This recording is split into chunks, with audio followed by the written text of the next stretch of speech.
요한 사도는 하나님은 빛이시다 라고 했습니다. 그 속에는 어둠이 조금도 없다 라고 이야기 드렸었습니다. 이 말씀은 진리를 이야기하는 겁니다. 그러나 우리가 느끼는 세상은 어떻습니까? 우리는 빛에 거하고 있다고 하는데 현실적으로는 어둠이 더 강하다는 것을 우리는 느끼고 살아갑니다. 하나님은 어둠이 조금도 없다 하셨는데 우리는 왜 어둠이 강하게 느껴지는 것이겠습니까? 우리의 현실 속에는 이 두 가지가 다 진짜처럼 느껴지기 때문에 그래요. 그러면은 진짜와 가짜를 구별할 수 있을까요? 가장 간단한 것은 말씀을 믿고 그 말씀대로 살아가면은 진짜와 가짜가 저절로 구별돼요.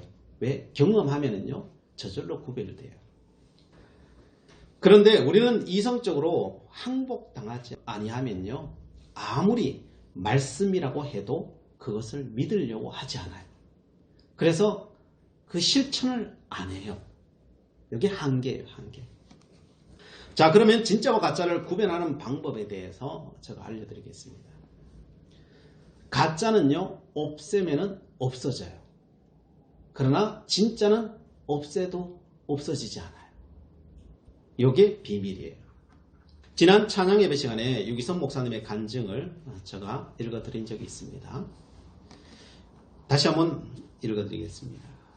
유 목사님은 근거 없는 소문에 곤욕을 치르고 있었습니다. 소문은 소문을 낳고 소문에 소문이 더해져서요. 그건 도저히 이제 감당할 수 없을 정도의 소문이 되어버렸습니다. 너무나 억울했습니다. 그래서 막 숨을 쉬지 못할 정도로 되어버렸어요. 공개적으로 사과를 받고 싶었습니다. 그러나 사과를 받으면 그 집사님은 그 교회에서 떠나갈 수밖에 없습니다. 그때 목사님께 드는 마음은 바로 주님께서 이때를 두고 나보고 죽으라고 하셨구나 라고 하는 사실을 알게 됩니다. 바로 이때가 내가 죽어야 하는 때구나 라고 하는 사실을 알게 된 거죠. 그래서 어떻게 해야 될지 알지 못하고 그냥 무릎을 하나님 앞에 꿇었습니다. 하나님, 저는 죽었습니다. 그렇게 고백을 했어요. 그러나 마음이 진정이 안 되는 거예요. 다시 숨을 크게 들어 마시고 기도를 합니다. 하나님, 저는 이미 죽었습니다. 그러기를 반복을 하는 거예요. 한 10번째 반복했을까? 그런데 갑자기 내가 죽었다는 것이 느껴지기 시작하는 거예요. 이미 내가 죽은 존재라는 것은. 숨을 쉬지 못할 정도의 고통이었는데 그 고통이 사르르 사라지기 시작하는 거예요. 그리고 차분해지는 거예요. 그 소문의 발원지였던 그 지사님이 더 이상 미분 생각이 안 드는 거예요. 그 소문을 유통했던 그 수많은 사람들, 그 사람들에 대한 섭섭함도 그냥 눈 녹듯이 사라져 버리기 시작하는 거예요. 가짜는 이렇게 우리가 기도하면 사라집니다. 각자의 영성에 따라서 그 깊이에 따라서 그 차이는 날 수는 있겠지만요. 우리가 나의 죽음을 인정하고 주님 앞에 그것을 도움을 구하면요. 그것은 사라져 버립니다. 왜 사라져 버립니까? 가짜기 때문에 그래요. 진짜면 사라지지 않아요. 진짜처럼 생각되지만은 사실은 우리가 거기에 속고 있는 거예요. 유 목사님은 주님께 다시 기도합니다. 주님의 마음을 달라고 그 다음에는 기도를 했습니다. 주님, 이제 저에게 주님의 마음을 주시옵소서 라고 기도했어요. 그 기도를 드린 후에 주님의 음성을 기다리는데 통곡이 터져 나오기 시작하는 거예요. 말할 수 없을 정도의 마음의 아픔이 막 느껴지고 밀려오는 거예요. 그래서 울기 시작한 거예요. 울다가 1시간을 울었는지 2시간을 울었는지 몇 시간을 울었는지는 모르겠는데 울고 나니까요 그냥 탈진이 와버리는 거예요. 얼마나 울었던지. 그러면서 생각을 하는 거예요. 내가 왜 이렇게 울고 있지? 라고 하는 생각이 드는 거예요. 가만히 이 울음을 살펴봤어요. 그랬더니 이게 분노가 아니고요. 이게 슬픔이더라는 거예요. 슬픔. 하나님은 가짜의 소가 서로를 죽이지 못해 살아가는 그 모습을 보면서 다 안타까워하시는 그 슬픔이더라는 거예요. 그것을 그 마음에 느껴지게 하더라는 거예요. 이 마음은 지금까지도 사라지지 않고 또렷이 그때 그 기억은요 지금까지 이어지고 있다는 거예요. 진짜는요 사라지지 않아요. 진짜와 가짜는 이렇게 구분이 되는 거예요. 우리가 속는 이유는 우리는 보이는 대로, 내가 느껴지는 대로 판단하는 것이 그게 진짜라고 생각하기 때문에. 성경은 속지 말라고 말합니다. 보이는 것이 다가 아니라는 거예요. 보이지 않는 세계가 진짜라는 거예요. 보이지 않는 그 하나님의 말씀이 진짜라는 거예요. 그 기준으로 너는 이 땅에 판단하고 살아가라는 거예요. 그래서 베드로 사도는 여기에 대해서 이렇게 말합니다. 베드로전서 1장 22절에 너희가 진리를 순종함으로 너희 영혼을 깨끗하게 하여 거짓이 없이 형제를 사랑하기에 이르렀으니 마음으로 뜨겁게 서로 사랑하라 라고 말합니다. 너희들가 정말 진리를 순종하면, 하나님의 말씀을 순종하면 너희 영혼이 깨끗해진다는 거예요. 그러면 거짓 없이 형제를 사랑할 수 있는 존재가 된다는 거예요. 그 마음을 가지고 뜨겁게 사랑하라는 거예요. 이게 진리라는 거예요. 이게 진리라는 거예요. 이 뜨겁게 사랑하려면은 어떻게 해야 된다는 겁니까? 너희 영혼을 깨끗하게 해야 되는데 진리에 순종할 때만이 깨끗해져요. 그러면은 진리는 뭐예요? 먼저 어두움을 사라지게 해야 돼요. 그래서 그 바로 뒷절에 이렇게 말해요. 베드로전서 2장 1절에 그러므로 이제 결론이죠. 모든 악독과 모든 기만과 외식과 시기와 모든 비방하는 말을 버리고 라고 돼요. 그래서 우리 안에 있는 어둠이죠. 악독, 기만, 외식, 시기, 비방을 그것을 버려버리라는 거예요. 버려버리면요. 버려진다는 거예요. 버려진다는 거예요. 이것은 버려지는 이유는 그게 거짓이고 허상이라서 그렇다. 이것을 버려야 할 것이라는 겁니다. 이것은 다 버려질 수 있는 것들이라는 거예요. 그럴 때만 이 땅에서 구원이 무엇인지를 너희가 알게 될 거라는 거예요. 그래서 2절에 이렇게 말해요. 갓난 아기들 같이 순전하고 신령한 젖을 사모하라. 이는 그로 말미암아 너희로 구원에 이르도록 자라게 하려 함이라. 예수 믿고 있는 사람들 향하여서 구원을 알게 해주겠다는 거예요. 이 말은 이 땅 위에서부터 너희들이 구원받은 존재의 삶이 무엇인가를 너희들이 진정 알게 된다고. 그렇게 하면. 그래서 천국이 이 땅 위에 임하고 그 임하는 삶이 지금부터 이어진다는 거예요. 그걸 알게 하겠다는 거예요. 그것은 버리고 성령의 마음, 주님의 마음, 신령한 젖을 사모하면요. 그러면 이루어진다는 거예요. 주님의 마음을 달라고 하면요. 그렇게 이루어지고 구원이 무엇인지, 하나님 우리를 왜 구원케 하시려고 하시는 것인지 안다는 거예요. 요한 사도도 베드로도 예수님도 한 가지만 이야기하는 거예요. 세상은 빛밖에 없다는 거예요. 세상엔 빛밖에 없다. 세상을 살면서 헷갈리면요. 그것은 이 한 가지만 있다는 것을 모르기 때문에 그래요. 다 있다고 생각하기 때문에 그래요. 그래서 헷갈리는 거예요. 그래서 성경은 빛만 붙들어라 그러는 거예요.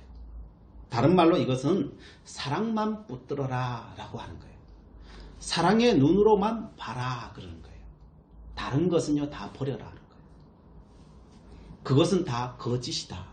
그런 거예요. 거짓이다. 그 거짓에 속지 말아라 그런 거예요. 그럼 이런 질문을 하시는 분들이 있을 것입니다.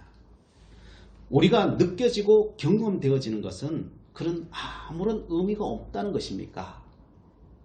이 세상에 존재하는 것은 모두가 의미가 있어서 하나님께서 존재케 하셨지 않겠습니까? 라고 질문할 수 있습니다. 예, 일리 있는 말이에요. 하나님께서 이 땅의 어둠을, 혼란을 그대로 두신 이유가 있어요, 사실. 그 이유가 무엇일까요? 몇 주 전에 제가 이야기 드렸는데요. 우리의 인간의 인식체계라고 하는 것은요, 이 의식체계는 반대되는 것이 있어야 깨달아져요. 어둠이 있어야 빛을 인식할 수가 있어요. 계곡이 있어야 높은 산이라고 하는 것을 인식할 수가 있어요. 미움이 있어야 사랑을 인식할 수가 있어요. 악이 있어야 선을 인식할 수 있는 인식체계가 우리에게 있는 거예요. 동양사상은 이것을 갖다가 음양사상이라 그러는 거예요. 음양이라.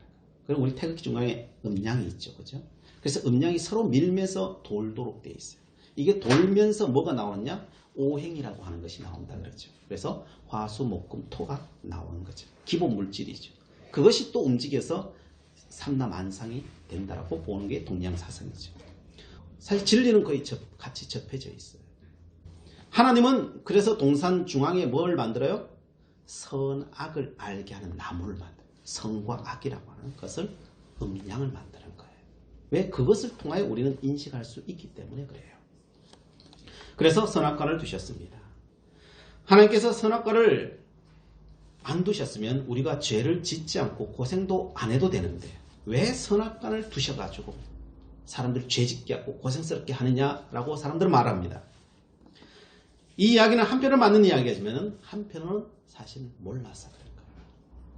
왜냐하면 이 과정 없이 하나님의 나라를 인식할 수도 없고 이해할 수도 없고 이룰 수도 없기 때문에 그래요. 죄를 합리화하자는 것이 아니라 참 빛을 알기 위해서는요, 그 거룩한 희생이 있어야 되기 때문에 그런 거예요. 이것을 하나님의 허용이라 그런 거예요. 하나님의 허용하심이에요. 허용하심. 우리 모두는 이 하나님의 역사, 하나님의 계획하심을 알아가는 긴 여행을 하고 있는 중에 있는 거예요. 우리들은요. 그것을 예수님께서 비유를 통하여 말씀하셨죠. 그 비유가 뭐였습니까? 그 비유가 우리는 탕자의 비유라고 제가 전에도 이야기 드렸습니다. 우리는 아버지의 아들로, 빛의 아들로 이 땅에 태어났습니다. 하나도 부족함이 없어요, 사실. 그러나 사람들은 뭘 합니까? 선악과를 다 먹죠. 그 탕자는 뭘 합니까? 내 재산 다 주세요. 그렇게 해서 가지고 가서 세상에서 허랑방탕해서 다 써버리죠. 짓는 것 죄밖에 없지죠. 하나님은 재산도 안 줘도 될 건데 달라고 한다고 다 주시고 허랑방탕하게 쓰는데 옆에 가서 잔소리도 할 만한데 잔소리를 안 하셔요. 왜 안 하시겠어요? 그게 허용하심이에요. 죄를 두둔하자는 것이 아닙니다. 아버지는요, 바로 그 죄악 가운데서 빛으로 나오기를 원하시는 거예요. 그리고 아버지의 사랑이 얼마나 큰지 그 죄악 가운데서 깨닫기를 원하시는 거예요. 왜? 그렇게 해야만 우리는 깨달을 수 있는 존재이기 때문에 그래요. 그래서 그 죄악을 허용해 두시는 거예요. 우리는 죄악의 깊이만큼 세상에서 무엇이 소중한지를 아는 존재예요. 회개라고 하는 것은요, 사실은 간단해요. 우리가 특별히 뭘 해서 회개하는 게 아니죠. 예수 그리스도가 이미 이루어 놓으셨기 때문에 이루어 놓으신 것을 믿고 우리는 한 가지만 하면 돼요. 뭐만 하면 돼요? 아버지께 달려가기만 하면 돼요. 그래서 탕자의 비유에서 회개는 뭐 했어요? 아무것도 안 해요. 자기를 깨닫고 아버지의 사랑을 깨닫고 그 빛이 있는 곳으로 그냥 달려가죠. 그게 회개예요. 회개. 뭘 더 하는 게 아니에요. 그냥 그 하나님의 사랑을 알고 달려가는 거예요. 달려가는 거예요. 아들은 집에 가서 모든 것이 다 회복되는 것을 아버지 집에 가자 경험하게 되는 거죠. 거기에 감격이 있었고 즐거움과 기쁨이 있었던 것이죠. 이게 하나님께서 우리에게 주신 사랑이에요. 그것을 통하여서 우리는 알게 된다는 거예요. 우리에게 어둠은 빛을 알게 하는 역할을 합니다. 어둠이 없이 사람들은 빛을 인식하지 못하기 때문입니다. 우리에게 감동이라고 하는 것이 있죠. 그죠? 우리 감동하면은 뭐든지 다 하잖아요. 그죠? 감동이 어떻게 생겨요? 감동은 높낮이 때문에 생기는 거예요. 높낮이 때문에 생겨요. 우리가 한때 유명했던 대장금이 있었죠. 그죠? 장금이가 있었는데 그 대장금이 전 세계에 호응을 얻었는데, 호응을 얻은 이유가 뭐예요? 이 높낮이가 커서 그런 거예요. 높낮이가 커서. 대장금이 그렇게 열심히 사는데 기구하죠. 그죠? 막 죽을 인생이 되죠. 그죠? 너무 착하게 사는데 막 죽을 지경까지 들어가죠. 파직당하고 그냥 모든 걸 다 겪죠. 그러나 거기에 굴하지 않고 다시 빛된 삶으로 나오죠. 그죠? 그게 반복되죠. 그 한 드라마 안에서도 굴곡이 얼마나 심한지 몰라요. 그러면서 결국은 다 이겨내죠. 거기서 뭐가 와요? 사람들에게 감동이 오는 거예요. 대장금이 왕의 딸로 태어나가지고 호식하다가, 그죠? 교육 다 잘 받고, 그래 잘 살았다. 그러면 사람들 그 드라마 안 봤을 거예요. 그죠? 볼 사람 아무도 없어요. 그런데 그 가장 비천한 데서부터 시작해서 가장 높은 자리까지 그 굴곡의 삶이 있기 때문에, 그래서 사람들이 감동을 주고 사람들이 나도 저렇게 살아야 되겠구나 라고 하는 생각을 가지게 되는 거죠. 박세리도 마찬가지죠. 골프대회 우승하는 거예요. 사실은 누구나 다 할 수 있기도 한 거예요. 지금 우리나라 대표하는 그 여자들이 얼마나 많은 우승을 해요. 그죠? 그러나 처음부터 우승했냐고요? 아니죠. 박세리라고 하는 사람. 나라가 어렵고 힘들 때 그가 정상에 우뚝 어려움을 딛고 서니까요. 거기에 감동한 아이들이 그때부터 나도 하겠다라고 하는 그 DNA를 그때 받는 거죠. 그죠? 그때 받아서 새겨져서 그들이 죽을 힘을 다해서 열심을 다하니까 어떻게 돼요? 바로 전 세계를 지배하게 된 것이죠. 왜요? 거기에 감동이 있었기 때문에, 그 굴곡이 있었기 때문에. 그거 없이 되지 않아요. 우리에게 굴곡이 있습니까? 여러분 절망하지 마십시오. 어둠이라는 것은 어떻게 보느냐에 따라서요, 절망이기도 하고요, 희망이기도 한 거예요. 그래서요. 많은 경우 어둠을 절망으로 사람들이 봅니다. 그러나 성경은 절대 그렇게 보지 않아요. 성경은 어둠을 둔 이유는 빛을 보라고 어둠을 뒀다는 거예요. 이걸 잊어버리면 안 된다는 거예요. 죄 지으라고 선악과를 둔 것이 아니라 그 선악과를 통하여서 빛된 존재가 되라고 하나님은 선악과를 두셨다는 거예요. 성경은 말합니다. 하나님은 빛밖에 만든 게 없다는 거예요. 이게 진리예요. 빛밖에 만든 게 없다.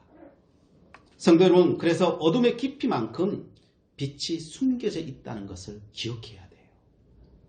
하나님께서 만드신 사람은 빛의 자손들이에요. 그런데 문제는 사람들의 오해로 어둠이 있다라고 생각하는 거예요.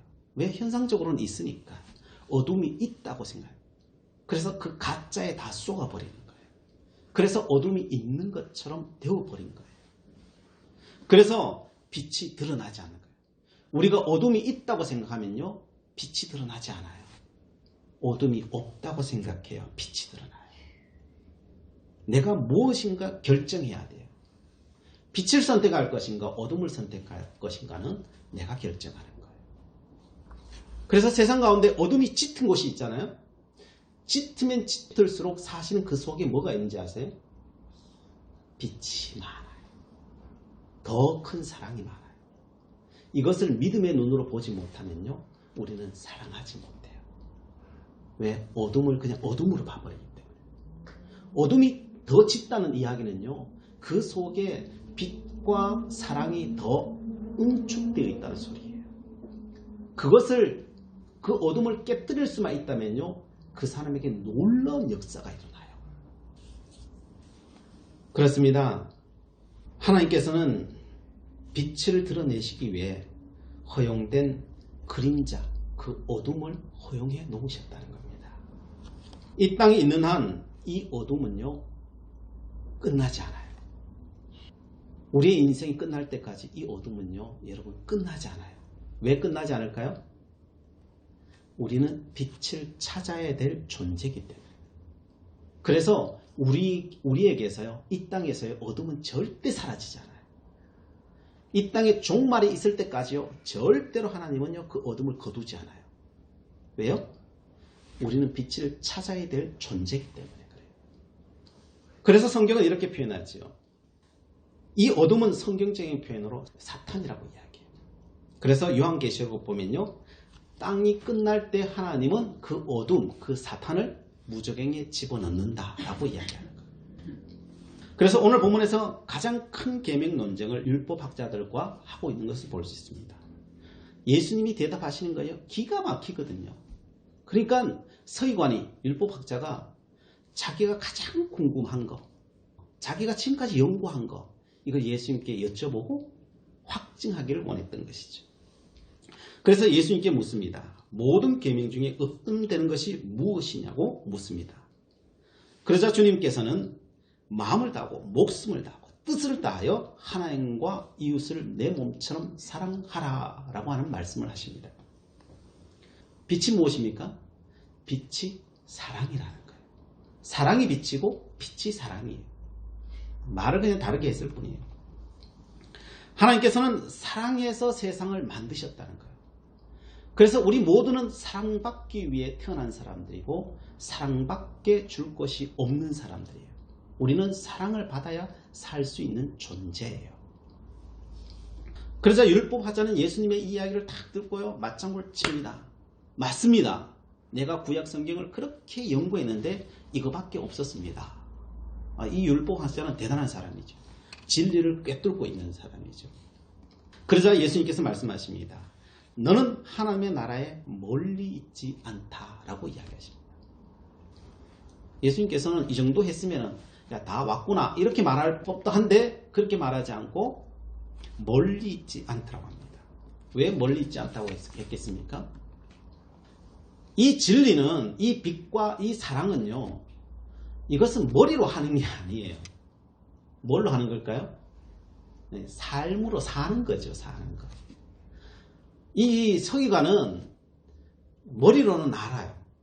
지식적으로는 알아요. 근데 삶은 안 살아요. 그래도 알아야 살 거 아니에요. 그죠? 그러니까 가까이 있긴 있는 거예요.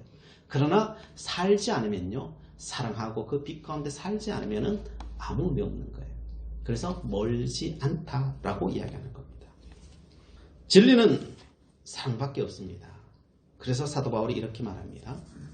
고린도 교회가 예수를 잘 믿는데 교회는 날마다 분쟁이 일어나요. 잘 믿어요. 안 믿는 게 아니에요. 어느 교회보다 잘 믿는 교회가 고린도 교회예요. 근데 날마다 분쟁이에요. 그 왜 분쟁하냐? 사도 바울이 다 살펴보니까요, 나름대로 다 이유가 있어. 이유 없는 게 없어요. 다 이유가 있어요. 보니까요, 다 예수 잘 믿으려고 하는 거예요. 예수 안 믿으려고 하는 게 아니고 다 예수 잘 믿으려고.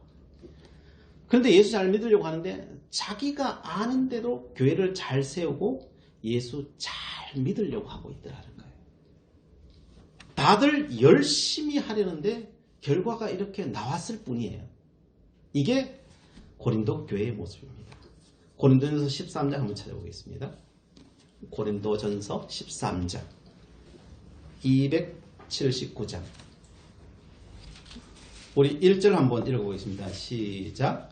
내가 사람의 방언과 천사의 말을 할지라도 사랑이 없으면 소리나는 구리와 울리는 꽹과리가 되고 라고 해요.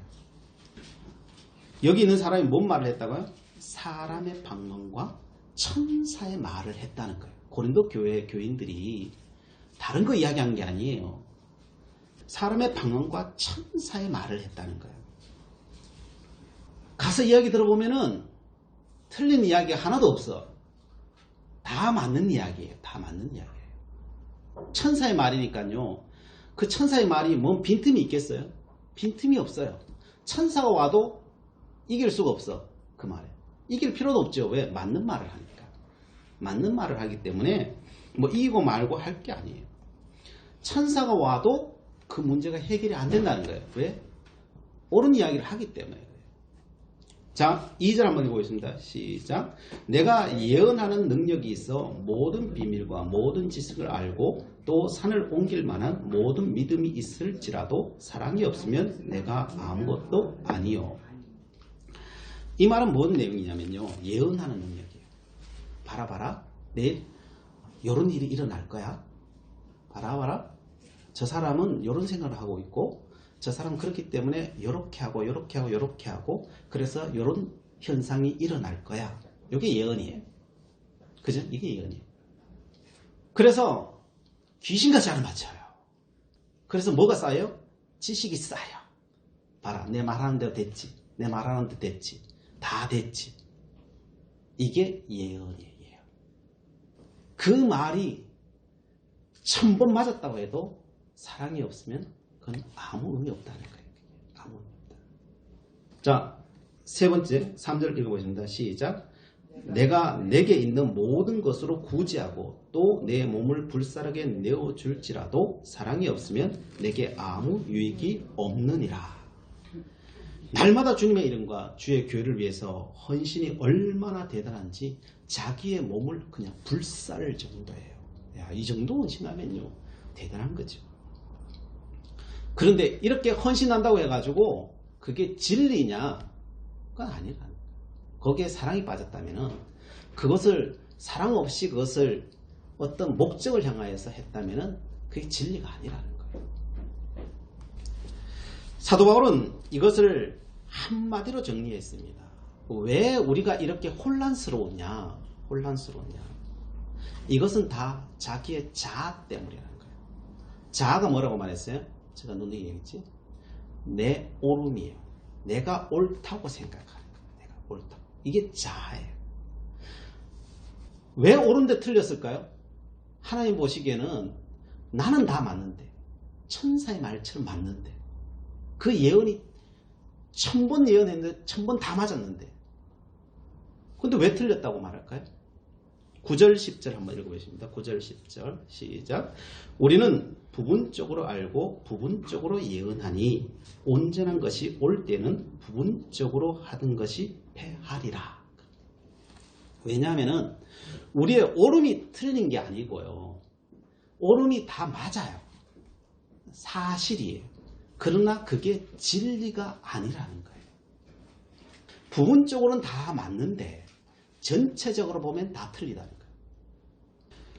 우리는 한 부분에 너무 매여서 전체를 못 본다는 거예요.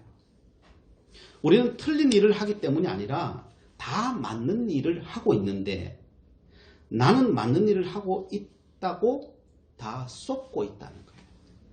다 쏟고 있다. 사랑 아닌 것에 다 쏟고 있는 거예요. 사랑 아닌 것에. 사도 바울 또 예전에는 자기도 그랬다는 거예요. 자기도 모를 때는 그렇게 살았다는 거예요. 거기에 다 쏟아서 살았다는 거예요. 다 쏟아서. 진짜를 보기 전에는 다 부분에 쏟을 수밖에 없다는 거예요.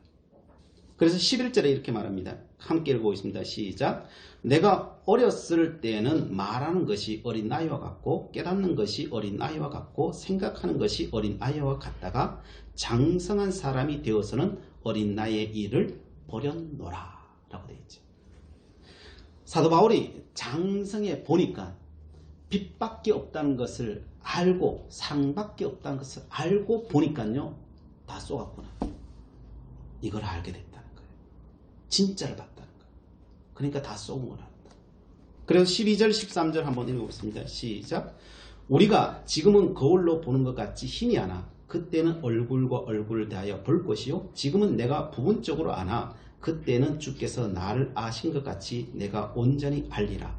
그런즉 믿음, 소망, 사랑 이 세 가지는 항상 있을 것인데 그 중에 제일은 뭐라고요? 사랑이라. 그래서 사랑밖에 없다는 거예요. 빛밖에 없다는 거예요. 자꾸 뭐가 있다고 생각하는 사람은 착각이라는 거예요. 착각. 쏟고 있다는 거예요. 그래서 사도 바울은 마지막에는 뭐만 남아있다는 겁니다. 사랑밖에 없더라. 베드로 사도도 뭐라고 말해요? 마음으로 뜨겁게 서로 사랑하라. 요한 사도는 어떻게 이야기합니까? 하나님은 사랑이시라. 하나님은 빛이시라 어둠은 조금도 없다 이야기하는 거예요. 예수님 어떻게 이야기합니까? 하나님을 사랑하고 이웃을 내 몸처럼 사랑하라. 이거밖에 없다는 겁니다. 이것 말고는 진리는 없다는 겁니다. 그래서 이거밖에 없기 때문에 우리는 어떻게 살아야 되는가? 고린도전서 13장 4절부터 7절까지 한번 읽어보겠습니다. 시작. 사랑은 오래 참고 사랑은 온유하며 시기하지 아니하며 사랑은 자랑하지 아니하며 교만하지 아니하며 무례히 행하지 아니하며 자기의 유익을 구하지 아니하며 성내지 아니하며 악한 것을 생각하지 아니하며 불의를 기뻐하지 아니하며 진리와 함께 기뻐하고 모든 것을 참으며 모든 것을 믿으며 모든 것을 바라며 모든 것을 견디느니라. 그래서 이 말을 한 거예요. 이유가 없어요. 여기에 이유가 없어요. 사랑으로 다 견뎌요. 참아야 돼. 무례히 행하면 안 돼. 그래서 사도 바울이 이렇게 표현하는 거예요. 성도 여러분, 어둠이 있다고 인정을 하십시오. 왜 없는 건 아니니까요. 가짜지만은 있잖아요. 우리가 느끼니까 인정은 하십시오. 내 안에 어둠이 있다는 것을요, 인정은 하십시오. 그러나 받아들이지는 마세요. 인정은 하되 받아들이지는 말아야 돼요. 어둠은 빛을 위해서 존재할 뿐이에요. 내 안에 어둠이 있을 수밖에 없는 존재인 것은 사실이에요. 그러나 내 안에 어둠이 있다고 결단코 낙심하지 마세요. 내가 죄지었다고 성경은 낙심하지 말라는 거예요. 모든 인류는요, 그 어둠이 우리 속에 있어요. 없는 건 아니에요. 다 있어요. 한 사람도 빠짐없이 있어요. 똑같아요. 그러나 기억해야 될 것은요, 어둠의 깊이만큼이나 그 사랑이 있다는 것을 기억하셔야 됩니다. 어둠이 강하면 강할수록 우리는 빛을 향하여서 달려가야 될 존재라고 하는 사실을 기억하셔야 돼요. 하나님은요, 어떤 상황 속에도 다 용서하셔요. 왜요? 우리 안에 어둠이 있는 걸 알기 때문에 그래요. 그래서 용서하시는 이유는 우리가 빛으로 나가야 될 존재이기 때문에요. 그 한 가지 사실 때문에 하나님은요, 십자가에 자신이 죽으시고요, 너희들은 뛰어만 가라고 이야기하시는 거예요. 우리에게 다른 걸 요구하지 않으셔요. 낙심하지 마세요. 내가 어떤 어둠에 있었든지 상관없어요. 내가 알았으면 돼요. 깨달았으면 돼요. 그리고 그것은 놓아두고요, 그냥 빛을 향하여 사랑을 향하여 여러분 뛰어가 버리시면 돼요. 예수님은요, 어떤 어둠이 온다고 하더라도 어떻게 합니까? 그 빛을 향하여 나가버리시죠. 나중에 어떻게 합니까? 사랑의 십자가를 그에 져버리시죠. 그것을 통하여 뭘 합니까? 온 인류를 구원하시는 거죠. 그래서 사랑이 완성되어 버리는 겁니다. 그래서 오늘 우리들에게도 예수님이 말하시는 것은 십자가 져라는 거예요. 십자가 지면은 알게 된다는 거예요. 어둠이 거짓이라는 것은, 또한 사랑과 빛만이 진리라는 것을 알게 된다는 거예요. 결국 질 때 아는 거지. 그래서 그 빛을 향하여 걸어가라는 것입니다. 오늘 중요한 것은요, 내가 걸어가리라고 하는 다짐이에요. 다짐. 여러분 다짐하면요, 어떤 역사가 일어나냐면요, 성령 하나님이 나를 돕기 시작해요. 네? 내가 그 고백할 때 도와요. 그래서 요한복음 14장 16절 이렇게 말씀하십니다. 보혜사를 너희에게 주사 영원토록 너희와 함께 있게 하리라 하셨습니다. 여러분, 성령 충만하려면 어떻게 하면 됩니까? 간단해요. 하나님, 내가 십자가 지겠습니다. 내가 오직 사랑하겠습니다. 내가 오직 감사하겠습니다. 뭐가 온다 할지라도 하나님, 내가 그 길을 향하여 달려갈 것입니다. 여러분이 고백하시면, 그렇게 기도하시면요, 그때부터 성령의 역사는 임하기 시작해요. 왜요? 성령 하나님은 그런 자를 도우시려고 오시는 분이 성령이시기 때문에 그래요. 그 역사가 그렇게 고백하는 우리의 삶 가운데 넘쳐나기를 축복합니다. 기도하시겠습니다. 사랑의 하나님, 오늘 주님의 메시지를 들었습니다. 어둠을 뛰어넘어서 하나님을 사랑하고 이웃을 내 몸같이 사랑하라는 말씀을 어떻게 이 땅 위에 실천해야 하는지 살펴보았습니다. 묻지도 따지도 말고 사랑하겠습니다. 이 십자가 사랑을 실천하여 이 땅 위에서부터 구원의 역사를 경험하기를 원합니다. 이 길을 걷는 우리 모두에게 하늘의 은혜와 건세로 함께하여 주시옵소서. 예수 그리스도의 이름으로 기도드립니다. 아멘.